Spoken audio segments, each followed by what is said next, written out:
घरबाट विदेश जाने बेलामा के लान पाइन्छ के लान पाइँदैन, अब एयरपोर्ट हिँड्ने बेला भयो के ब्याग लाने भनेर सबै कुराको हामीलाई टेन्सन एकैचोटि हुन्छ। अब हामीले ब्यागमा चाहिँ के राख्ने, के खालको ब्याग लान पाइन्छ भन्ने कुरा चाहिँ सबभन्दा ठुलो टेन्सनको विषय हो। त्यो कुरा चाहिँ आज चिलगाडीमा म तपाईहरुलाई एकदमै इजी वेले बुझाउँछु के ब्याग लान पाइन्छ, अनि त्यसपछि कस्तो कस्तो खालको ब्याग लान पाइन्छ त्यो कुरा पनि म तपाईहरुलाई आज बुझाउँछु। सबभन्दा फर्स्टमा त हामीले पासपोर्ट राख्नको लागि, डकुमेन्ट राख्नको लागि भनेर यस्तो ब्याग भिड्छौं है। त्यो सँगसँगै चाहिँ अब म भिडियोहरु पनि बनाइरहेको हुन्छु। भिडियो भनिसकेपछि क्यामेरा बोक्नु पर्यो। मैले चाहिँ पोर्टेबल क्यामेरा लिएको छु जुन चाहिँ मेरो यो ब्याग भयो म यसरी भिड्छु। र त्यसै गरेर ल्यापटप त अफ कोर्स चाहियो किनभने भिडियो एडिट गर्नु पर्यो, यो गर्नु पर्यो, उ गर्नु पर्यो, स्टुडेन्टलाई पढ्नु पर्यो। त्यही भएर यसरी ब्याकप्याक मैले यहाँ पछाडी यसरी भिडे। र त्यो सँगसँगै चाहिँ ट्रान्जिटमा अब मलाई भोक लाग्न सक्छ हैन, ट्रान्जिट कहिलेकाहीँ डिले हुन सक्छ अथवा केही हुन्छ भनेर मैले यसरी एउटा क्यारियन पनि बोकेको छु। र मैले यो सबै बोकेको ब्याग त मलाई चाहिने सामानहरु हो, तर यही सामान चाहिँ मैले एयरपोर्टमा गइसकेपछि एयरलाइन्सले मलाई लान दिन्छ कि दिदैन त, त्यो अर्को महत्त्वपूर्ण कुरा हो। त्यही भएर अब म तपाईहरुलाई यस बारेमा चाहिँ कुरा गर्छु। हेर्नुस्, मसँग एउटा, दुईटा, तीनटा, चारटा ब्याग छ। चारटा ब्याग मैले के लान पाउँछु त? अनुस हामी बाहिर निस्किँदै पनि कुरा गरौँ हैन। सबभन्दा फर्स्टमा जुन ब्याकप्याक मैले बोकेको छु, यो ब्याकप्याक युजुअली चाहिँ एयरलाइन्सले 5 किलो भन्दा धेरै दिदैन। 5 किलो याद गर्नुस् है। त्यसै गरेर यो क्यारियन जुन चाहिँ मैले बोकेको छु, यो ब्याग 7 किलो भन्दा बेसी दिदैन। तर यो पनि कुन क्लास हुन्छ नि, क्लासहरु बिजनेस क्लास हुन्छ, फर्स्ट क्लास हुन्छ, इकोनोमी क्लास हुन्छ, कुन क्लासमा ट्राभल गर्दै हुनुहुन्छ त्यसमा फरक पर्छ।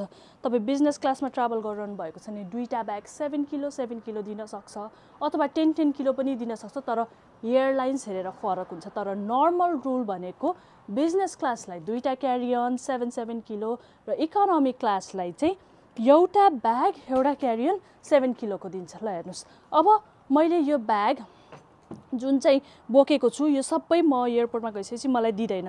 त्यही भएर के गर्नु पर्यो, तपाईले यस्तो ब्याग बोक्नु भएको छ, पासपोर्टहरु चाहिन्छ भने यो ब्यागलाई चाहिँ तपाईले यसरी यो ब्याग भित्र चाहिँ हाल्नु पर्यो है।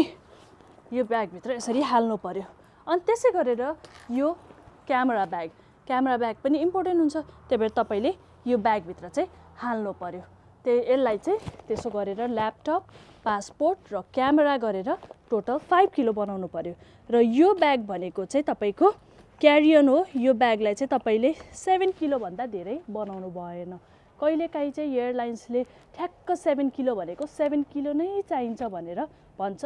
त्यो भन्दा बेसी भयो भने तपाईलाई चाहिँ लान दिदैन। त्यही भएर चाहिँ तपाईले यसको लागि ध्यान दिनु पर्यो, यसको लागि ध्यान दिनु पर्यो। र अर्को ब्याग जुनमा चाहिँ चेक इन ब्याग भनिन्छ नि, हो चेक इन ब्याग चाहिँ 23 किलो चाहिँ युजुअली एयरलाइन्सहरूले दिन्छ। तर हरेक डेस्टिनेसनको लागि त्यही रुल्स हुन्छ भन्ने हुँदैन, किनभने कुनैमा चाहिँ पिस कन्सेप्ट हुन्छ, कुनैमा चाहिँ वेट कन्सेप्ट हुन्छ। युएसमा चाहिँ युजुअली दुईटा ब्याग 23 किलोको चाहिँ ल्याउन दिन्छ। र कतिवटा अब जापान जस्तो डेस्टिनेसनमा चाहिँ तपाईको 30 किलोसम्म लान दिन्छ हैन। 30 किलोसम्म लान दिन्छ। त्यो चाहिँ तपाईले 30 वटा ब्याग 1 किलोको लानुहोस् या एउटै ब्याग चाहिँ 30 किलोको लानुहोस्, त्यसमा चाहिँ फरक पर्छ। तर म फेरि पनि भन्छु है, एयरलाइन्स हेरेर रुल्सहरु डिफरेन्ट हुन्छ। चिलगाडीमा त प्रस्मिताले यस्तो भनेको थियो, म त यसरी लान्छु भनेर ढुक्क नहुनुस्। त्यसको लागि चाहिँ तपाईले टिकट लिइसकेपछि रुल्स एन्ड रेगुलेसन जहाँबाट टिकट लिनु भएको छ त्यहाँ पनि सोध्न सक्नुहुन्छ। होइन भने चाहिँ तपाईले एयरलाइन्सकै वेबसाइटमा गएर पनि सरसर्ती हेर्न सक्नुहुन्छ। त्यहाँ चाहिँ तपाईको सबै डिस्क्रिप्सनहरु लिएको हुन्छ। र अर्को कुरा गरौँ, 4 वटा ब्याग हामीले लान पाउँछ कि पाउँदैन त्यो कुरा भयो। मैले मेरो अब मैले साइडमा राखेको छु, तर अहिले मानिलिउँ मैले पासपोर्टको ब्याग यहाँ राखेको छु, क्यामेरा ब्यागको ब्याग यहाँ राखेको छु, र यो ब्यागमा चाहिँ के राख्ने त भन्नुहुन्छ भने हामीले कहिलेकाहीँ नेपाल जाने बेलामा, नेपालबाट विदेश जाने बेलामा होइन स्न्याक्स लान्छु म, यस्तो लान्छु भनेर त्यो बेसी भएको वेट सबै यस्तोमा राख्छौँ होइन। तर यो मेन यो ब्याग भनेको चाहिँ तपाईको इम्पोर्टेन्ट डकुमेन्टहरु, ज्वेलरीहरु, आफ्नो भ्यालुएबल आइटमहरु राख्ने ब्याग चाहिँ यो हो। त्यसै गरेर औषधि मेडिसिनहरू चाहिँ तपाईँले राख्नुपर्ने यो ब्यागमा अथवा यो ब्यागमा, अझ मिल्छ भने प्लेनहरूमा खानी हो भने यो ब्यागमा राख्नु पर्यो। किनभने यो ब्याग भनेको चाहिँ तपाईँको सिटको तल जान्छ, आफू बस्नुभएको सिट हुन्छ नि त्यसको तल जान्छ। अनि तपाईँलाई त्यहाँनिर औषधि खानु पऱ्यो भने सट्टै निकाल्न मिल्यो, खान मिल्यो, राख्न मिल्यो। त्यसै गरेर यो ब्याग भनेको चाहिँ तपाईँको ओभरहेड कम्पार्टमेन्टमा जान्छ, जुन चाहिँ तपाईँ प्लेनभित्र छिर्ने बित्तिकै ल ब्याग राखौँ भनेर यस्तो माथि खोलेर आफ्नो सिटमाथि राख्नुहुन्छ नि। कहिलेकाहीँ चाहिँ त्यो एयरलाइन्समा होइन धेरै ब्याग भएको भएर आफ्नै सिटमाथि ब्याग राख्न पाइँदैन। यो ब्याग अर्को क्याबिनमा हुन्छ। अब तपाईँलाई केही इम्पोर्टेन्ट कुरा चाहियो, यहाँबाट औषधि चाहियो भने तपाईँले यसमा कसरी निकाल्न सक्नुहुन्छ भन्नु त? तपाईँको ब्याग कहाँ छ सबै क्याबिन त खोल्न सकिँदैन, खोल्यो भने पनि नभेटिएला। त्यही भएर चाहिँ आफ्नो औषधिहरू त्यस्तो चाहिँ सामान तपाईँले यो ब्यागमा राख्नु पर्यो र जुन बेला चाहियो त्यतिखेर निकाल्यो, खायो अनि अन्डर त्यो सिट मुनि राख्नु पर्यो। र त्यसै गरेर यो ब्यागमा चाहिँ तपाईँले एक्स्ट्रा लुगा, जुन चाहिँ ट्रान्जिटमा चाहिने लुगाहरू हो त्यस्तो लुगाहरू चाहिँ तपाईँले यसमा राख्न सक्नुहुन्छ। त्यसै गरेर ड्राई स्न्याक्सहरू यसमा राख्न सक्नुहुन्छ।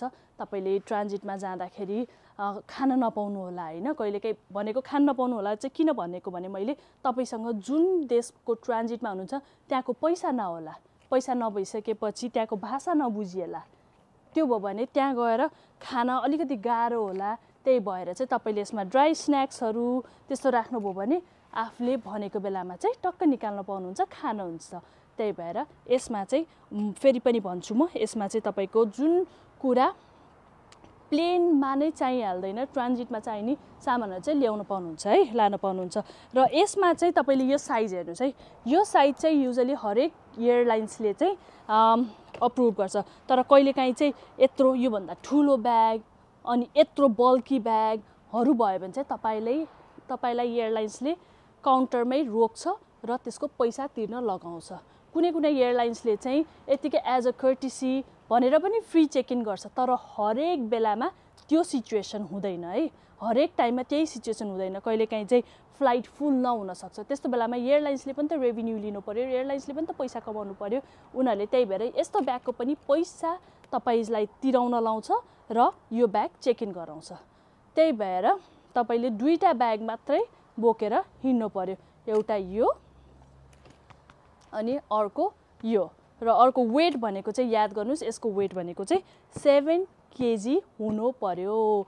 र यो चाहिँ 7 केजी किन भनेर भन्छ भने एयरलाइन्सले सेफ्टीको हिसाबले पनि हो।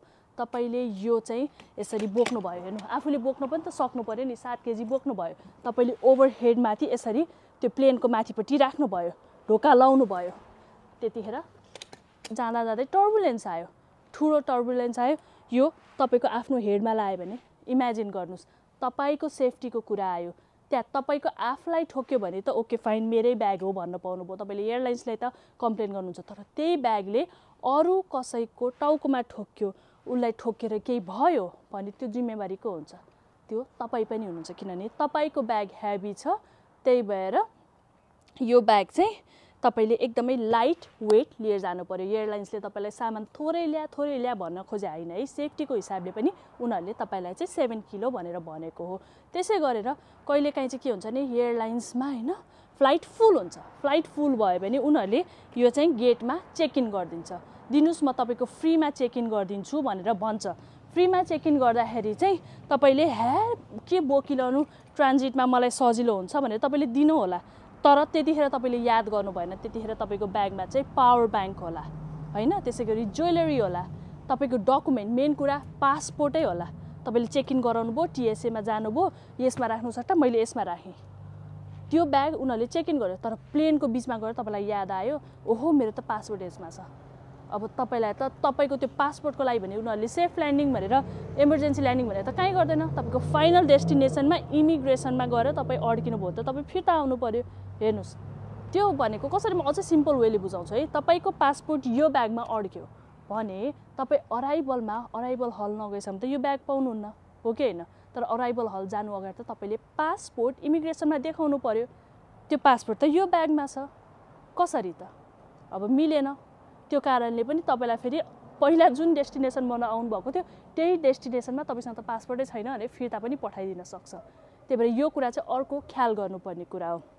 त्यसैले तपाईले यो ब्याग चाहिँ सकेसम्म 7 किलो जुन चाहिँ आफूलाई चाहिने सामानहरू राख्नु पर्यो र यो ब्याग जुन चाहिँ मैले पछाडि बोकेको छु यसमा चाहिँ डकुमेन्ट एकदमै चाहिने सामान जुन चाहिँ प्लेनमा चाहिने औषधि डकुमेन्ट त्यस्तो सामानहरू चाहिँ यसमा राख्नु पर्यो र वेट फेरि भन्छु 5 किलो र 7 किलो र दुईटा ब्याग मात्रै तपाईले प्लेनमा लान पाउनुहुन्छ र त्यही हिसाबमा तपाईले ल्यापटप ब्याग भने यस्तो ल्यापटप ब्याग पनि हुन्छ र क्यामेरा ब्याग पनि छ यो पनि छ लान पाउँछु भन्नु भने त्यो चाहिँ एयरलाइन्सले दिँदैन किनभने एयरलाइन्समा पनि लिमिटेड ठाउँ हुन्छ नि त त्यही भएर दिँदैन र आफ्नो सेफ्टीको लागि पनि उनीहरूले दिँदैन। क्यामेरा ब्याग छैन क्यामेरा ब्याग मात्र बोक्नु पर्यो अनि यो बोक्नु पर्यो। हेर्नुहोस् आज चिलगाडीमा चाहिँ मैले तपाईहरुलाई ब्यागेज चेक इन ब्यागको बारेमा त म तपाईहरुलाई छुट्टै भनिहाल्छु। अहिले चाहिँ क्यारी अन र ब्याकप्याकमा चाहिँ तपाईले के लान सक्नुहुन्छ कति वेट लान सक्नुहुन्छ भन्ने कुरा गरे। यस्तै भिडियो चाहिँ तपाईलाई म अरु चिलगाडी च्यानलको अर्को भिडियोमा राख्छु। आजको लागि भने चाहिँ म चिलगाडीबाट बिदा हुन्छु। Bye bye take care and नमस्ते।